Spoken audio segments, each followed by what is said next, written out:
Telangana CM Revanth Reddy రాజకీయాల్లో కొత్త ఒరవడికి శ్రీకారం చుట్టారు. సాధారణంగా పాలకపక్షం విపక్ష ఎమ్మెల్యేలకు నియోజకవర్గ అభివృద్ధికి నిధులు ఇవ్వరనే అపవాదం ఉంది. గత ప్రభుత్వం అంతే చేసింది. అయితే రేవంత్ మాత్రం తాను అందరికీ సీఎం అని చాటుకుంటున్నారు. రాష్ట్రంలోని ప్రతి నియోజకవర్గానికి 10 కోట్ల చొప్పున మొత్తం 1190 కోట్లను ఆయన మంజూరు చేశారు.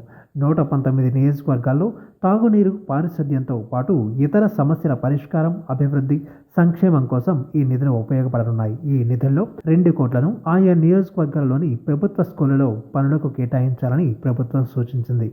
నియోజకవర్గానికి మంజూరు చేసిన నిధుల్లోంచి 50 లక్షలు ప్రభుత్వ కార్యాలయాల నిర్వహణ కేటాయించాలని ప్రభుత్వం నిర్ణయించింది. ఇలా మంజూరు చేసిన నిధులను నియోజకవర్గంలో ఏ అవసరాలకు ఉపయోగించాలో, వాటితో ఎలాంటి సమస్యలను పరిష్కరించాలో ప్రభుత్వమే సూచించింది.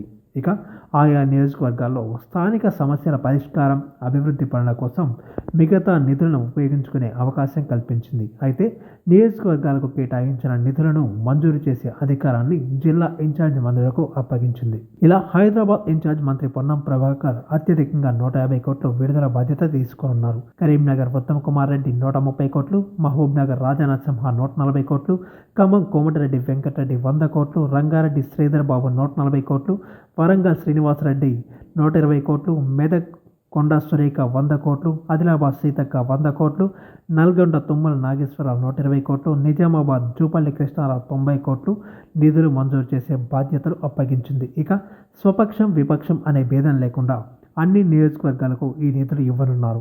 రేవంత్ నిర్ణయంతో బీఆర్ఎస్ ఎమ్మెల్యేలు సైతం హర్షం వ్యక్తం చేస్తూ రేవంత్ నిర్ణయానికి జై కొడుతున్నారు. ఈ వీడియో మీకు నచ్చినట్టయితే లైక్ చేయండి, షేర్ చేయండి, కమెంట్ చేయండి, సబ్స్క్రైబ్ చేయండి.